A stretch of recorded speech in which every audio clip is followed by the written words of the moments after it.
A young lady with the faith to move mountains, confidently awaiting the miracle that will make her walk again.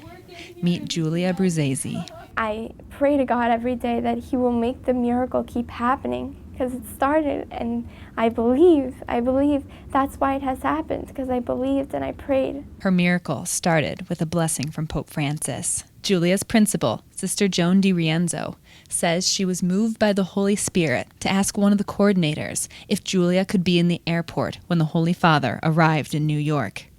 Arrangements were made, and Julia was in the front row when Pope Francis came to her, placed his hand on her head, and blessed her. Looking at him was like looking at the face of Christ. When he touched me, it was like I knew that the Holy Spirit came over me and was within me. And Julia says that spirit has never left.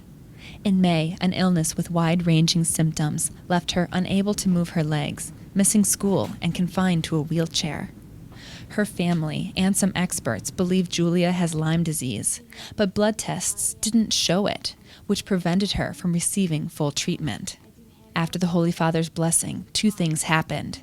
A blood test showed some evidence of the disease, and a Lyme specialist in Albany, moved by a television report, contacted the family to offer his service, free.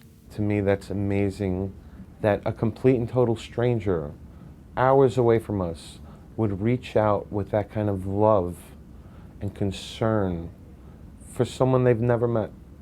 And I believe Julia has brought me to believe that this is the Holy Spirit.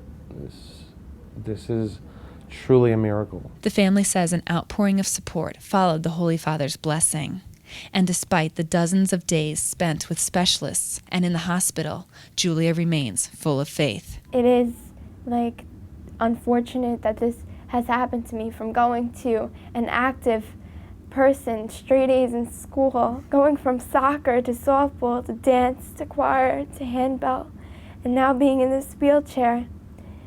It is hard, but it's special. It's also special because this does not happen to everybody. And I've learned a lesson from this. I became closer to God throughout this experience.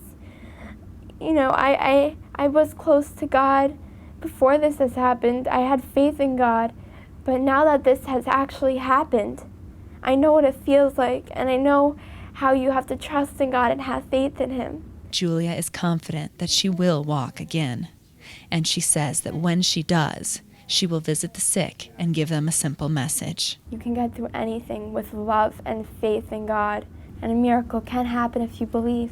Reporting for Currents, I'm Katie Breidenbach.